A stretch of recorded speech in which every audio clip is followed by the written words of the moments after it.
എന്റെ പ്രിയപ്പെട്ട സഹോദരിമാരോട് കുറച്ച് സംസാരിക്കട്ടെ. കുറച്ച് സമയം നമ്മുടെ വീടിന്റെ അവസ്ഥ എന്താണെന്ന് ആലോചിച്ച് നോക്ക്. വെക്കുക, വിളമ്പുക, കഴുകിക്കുക, വെക്കുക, വിളമ്പുക, കഴുകിക്കുക. രാവിലെ സുബൈക്ക് ഇങ്ങോട്ട് ഇറങ്ങും നമ്മുടെ പ്രിയപ്പെട്ട സഹോദരിമാർ. സുബൈക്ക് ഇങ്ങോട്ട് മുടി കയറ്റി ഒറ്റ ചുറ്റിക്കെട്ടലാണ്, മാക്സി കെട്ടി കയറ്റിക്കുത്തും, ഒറ്റ ഇറങ്ങല.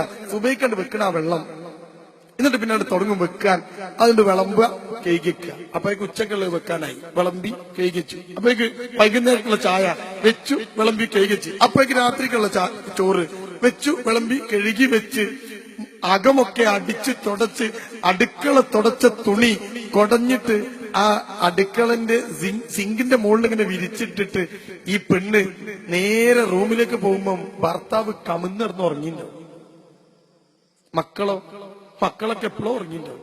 ഈ പെണ്ണ് പിന്നെ മെലികിട്ട് ഒരു മൂലൊക്കെ കിടന്നിറങ്ങും. പിറ്റേന്ന് രാവിലെ നേരം വെളുത്തു, എണീറ്റു, ഇതന്നെ പരിപാടി. വെച്ചു, വിളമ്പി, കഴുകിച്ചു, വെച്ചു, വിളമ്പി, കഴുകിച്ചു. അല്ലേ? ചോദിച്ചാ പറയും പണി എന്നെ പണി, പെരും പണി.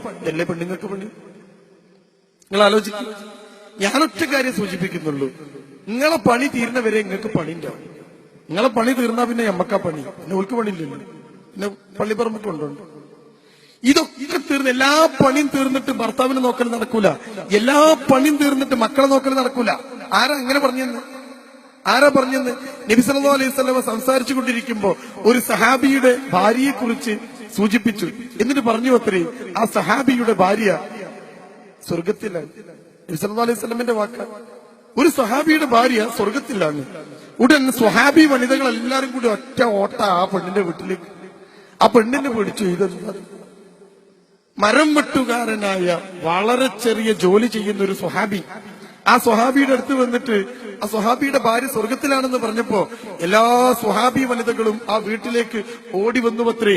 എന്നിട്ട് ആ പെണ്ണിനോട് ചോദിച്ചു, നിങ്ങൾ സ്വർഗത്തിലാന്ന് നബി സല്ലല്ലാഹു അലൈഹി വസല്ലം പറഞ്ഞിട്ടുണ്ട്. അപ്പൊ ആ പെണ്ണിന് ഞെട്ടിപ്പോയി. പടച്ചോനെ തന്നെ. അവര് ചോദിച്ചു, എന്താ നിങ്ങൾ ചെയ്യല്?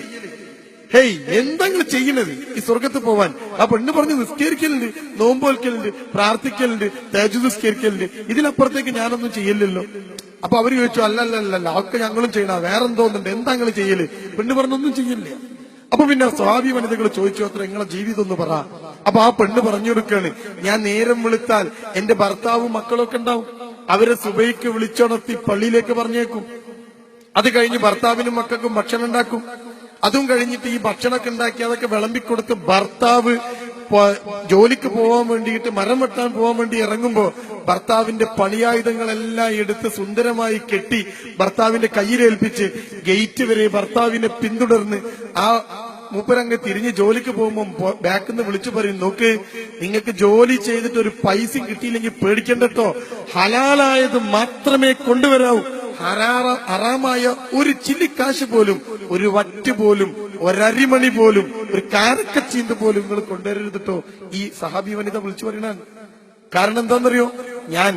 ഞങ്ങളെല്ലാരും ദിവസങ്ങളോളം പട്ടിണി കിടക്കാൻ തയ്യാറാണ്, പക്ഷേ ഒരു മിനിറ്റ് പോലും നരകത്ത് കിടക്കാൻ തയ്യാറല്ലട്ടോ എന്ന് പറയുമ്പോ സഹാബി അങ്ങ് യാത്രയാകും.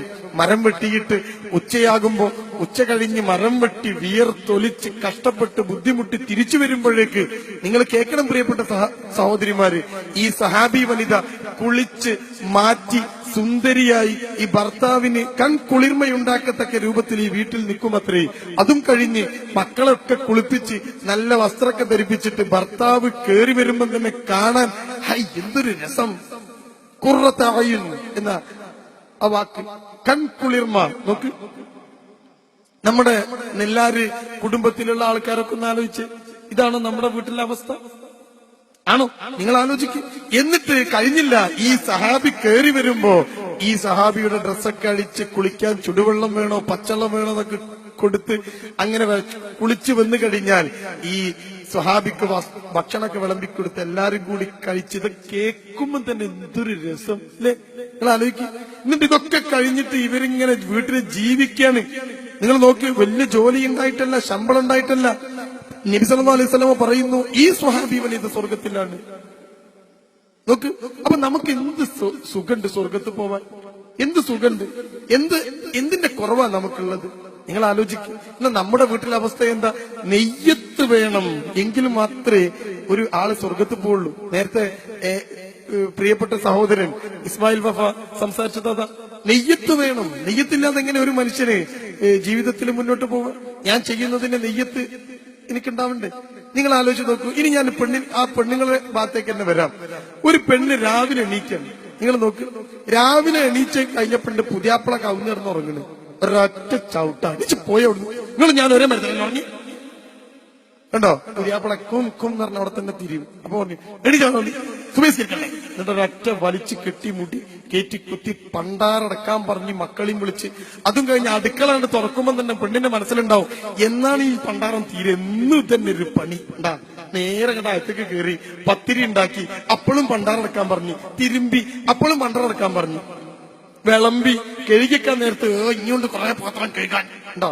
എവിടെയാ ഒരു നന്മയുള്ളത് ഈ വീട്ടില്? നിങ്ങൾ ആലോചിക്കും. ഈ വീട് നിങ്ങൾ നേരെ ഒന്ന് മാറ്റി നോക്ക്. എന്റെ പ്രിയപ്പെട്ട സഹോദരിമാരൊന്ന് മാറ്റി നോക്ക്. അപ്പൊ നമുക്കൊന്നും പ്രശ്നം ഉണ്ടാവില്ല. അപ്പൊ ഇസ്ലാമിന് സ്ത്രീ അടിച്ചമർത്തപ്പെടുന്നു എന്ന് പറയില്ല. ഇനി നിങ്ങൾ നേരെ ഒന്ന് മാറ്റി നോക്ക്. സ്ത്രീ രാവിലെ എഴുന്നേറ്റു, സുബൈക്ക് എഴുന്നേറ്റു, എന്നിട്ട് തൊട്ടടുത്ത് കിടന്നുറങ്ങുന്ന ഭർത്താവിനെ സ്നേഹത്തോടു കൂടി വിളിച്ചു, മനസ്സിൽ നെയ്യത്ത് വെച്ചു. പടച്ചോനെ, ഭർത്താവിനെ ഞാൻ സുബൈക്ക് വിളിക്കാണ്, എനിക്ക് നീ ഇതിനുള്ള കൂലി തരണേ പടച്ചോനെ. കണ്ടോ, നേരം വെളുക്കുമ്പോൾ തന്നെ പടച്ചോൻ അക്കൗണ്ട് തുറന്ന് അതിൽ രേഖപ്പെടുത്തി കൂലി നമ്പർ 1 ഭർത്താവിനെ വിളിച്ചു. ആ പെണ്ണിനൊരു നന്മ കിട്ടിയില്ലേ? നിങ്ങൾ നോക്കി, ആ ഭർത്താവ് നിസ്കരിച്ച് അതിന്റെ കൂലി ഒന്ന് കിട്ടിയില്ലേ? 2. ഭർത്താവ് എണീറ്റു. ആദ്യം കുറച്ച് മടിച്ചു, നിർബന്ധിച്ചു. അല്ല, എണീക്ക് പ്ലീസ്, എണീക്ക്. നോക്ക്, കൈയൊക്കെ പിടിച്ച് വലിച്ച് പൊന്തിച്ച് ബാത്റൂമിൽ കൊണ്ടുപോയി ഒന്നൊക്കെ അടുപ്പിച്ച് പള്ളിക്ക് പറഞ്ഞേച്ച്. ഈ പെണ്ണിന് പള്ളിക്ക് പറഞ്ഞേച്ച കൂലി കിട്ടിയോ? നിസ്കരിച്ച കൂലി കിട്ടിയോ? എഴുന്നേൽപ്പിച്ച കൂലി കിട്ടിയോ? തൊട്ടടുത്ത റൂമിൽ കിടന്നുറങ്ങണ മക്കളെ റൂമിലേക്ക് പോയി സ്നേഹത്തോടെ മക്കളെ വിളിച്ചു, മനസ്സിൽ നെയ്യത്ത് വെച്ചു. പടച്ചോനെ, ഞാൻ എന്റെ മക്കളെ വിളിക്കാണ്, എനിക്ക് നീ അതിനുള്ള കൂലിതാ. എന്നിട്ട് മക്കളെ വിളിച്ചു, മക്കളെ നീറ്റു, സുബഹിസ്കരിച്ചു, കൂലി കിട്ടിയോ? നോക്കുങ്ങൾ നേരം വെളുത്തിട്ടേ ഉള്ളൂ, പുസ്തകത്തിൽ രേഖപ്പെടാൻ തുടങ്ങി കൂലി. നീ എങ്ങട്ടാ പോണ്ടി സ്വർഗം കിട്ടാൻ? നിങ്ങൾ ആലോചിക്കും. എന്നിട്ടോ അതും കഴിഞ്ഞ് നേരെ പോയത് ഈ ഭർത്താവിന്റെ ബാപ്പിയും വയസ്സായ ബാപ്പിയും കിടക്കുന്നുണ്ട്. വാതിലിന് പതുക്കെ മുട്ടി തുറന്ന് എന്നിട്ട് അകത്ത് കയറി. 2 ആളും ഉറങ്ങാതെ കേൾക്കും. വയസ്സന്മാർക്ക് ഉറക്കണ്ടാവില്ല. അകത്തേക്ക് കയറി ചോദിച്ചു, അള്ളാ ഉറങ്ങിയില്ലേ, സുഖൈനിയോ, നിസ്കരിക്കേണ്ട അമ്മ, നിസ്കരിക്കേണ്ട ബാപ്പ, ബാപ്പ പള്ളിക്ക് പോകണ്ടോ, പോകാൻ കഴിയോ? നോക്ക് നിങ്ങൾ, എത്രയാ നേരം വെളുത്തപ്പം പെണ്ണിന് കൂലി. എന്റെ പ്രിയപ്പെട്ട സഹോദരി, നിങ്ങൾ ആലോചിക്കും. അതും കഴിഞ്ഞിട്ട് വലത്തെ കാലും വെച്ച് അടുക്കളയ്ക്ക് കയറുമ്പോ ഈ പെണ്ണ് മനസ്സിലും കരുതി, പടച്ചോനെ, ഞാൻ എന്റെ ഭർത്താവിനും മക്കൾക്കും ഭർത്താവിന്റെ വയസ്സായ ബാപ്പക്കും ഉമ്മക്കും ഭക്ഷണം ഉണ്ടാക്കാൻ വേണ്ടി കയറാണ്. ഈ ഹൈറ് കൊണ്ടട്ടോ, ഭക്ഷണമൊക്കെ ടേസ്റ്റ് ഉണ്ടാവണട്ടോ, എനിക്ക് നീ കൂലി തരണട്ടോ. പരത്തുന്ന ഓരോ പത്തിരിക്കും കൂലിയാ. ലോകത്തെ ഏത് ഹോട്ടലിൽ അങ്ങനത്തെ കൂലിയുള്ളത്? അല്ല, നിങ്ങൾ പറ. പിന്നെ എവിടെയാ ഈ പെണ്ണ് അസംതൃപ്തയാവുക? നോക്ക്, അങ്ങനെ ഓരോ പത്തിരിയും പരത്തി വിളമ്പാൻ നേരത്തും പെണ്ണ് പ്രാർത്ഥിച്ചു, പടച്ചോനെ വിളമ്പട്ടോ, ഞാൻ എന്റെ കൂടെ ജീവേണേ, എപ്പോഴും ഇല്ലേ ഈ പടച്ചോൻ? നോക്ക്, അങ്ങനെ ഒരു പെണ്ണ് നേരം വെളുത്ത് വൈകുന്നേരമാകും വരെ ആ പെണ്ണിന്റെ പുസ്തകത്തില്, അക്കൗണ്ടില് പടച്ച റബ്ബ് എത്ര കൂലി രേഖപ്പെടുത്തിയിട്ടുണ്ടോ? നിങ്ങളൊന്ന് ആലോചിച്ച് നോക്ക്. എന്റെ പ്രിയപ്പെട്ട സഹോദരി, എവിടെയാ പിന്നെ നിനക്ക് സ്വർഗം കിട്ടാതിരിക്കുക? എവിടെയാ പിന്നെ അസംതൃപ്തി ഉണ്ടാവുക? ഒരു പ്രശ്നവുമില്ല. ഇസ്ലാമിൽ വളരെ ക്ലീനാ കാര്യങ്ങൾ. കണ്ടോ? ഇനി നോക്ക്, ഇതൊക്കെ കഴിഞ്ഞ് അവസാനം അടുക്കളയൊക്കെ ഒതുക്കി, ചോറൊക്കെ വിളമ്പി തിന്ന് ഒതുക്കി, ഭർത്താവിന്റെ അടുത്തേക്ക് കിടപ്പറയിലേക്ക് കയറിയ പെണ്ണ് ഭർത്താവിന്റെ ഇംഗിതങ്ങൾക്കൊക്കെ നിന്ന് അവള് ഭർത്താവിനെയൊക്കെ തൃപ്തിപ്പെടുത്തി കിടന്നുറങ്ങിയാൽ നേരം പുലരുവോളം മലക്കുകൾ അവൾക്ക് വേണ്ടി പ്രാർത്ഥിക്കുമെങ്കിൽ 24 മണിക്കൂറിൽ എവിടെയാ പ്രിയപ്പെട്ടവരെ നമുക്ക് ഒരിത്തിരി സമയം കൂലിയില്ലാതെ കിട്ടിയത്? നിങ്ങൾ പറ. എന്തേ നമുക്ക് മനസ്സിൽ അസംതൃപ്തിയുള്ളത്? നമ്മുടെ മക്കൾക്ക് എന്തേ അസംതൃപ്തിയുള്ളത്? നിങ്ങൾ ആലോചിക്കും. വീട്ടിലെ അവസ്ഥകൾ മാറണം, മാറ്റിയേ പറ്റൂ.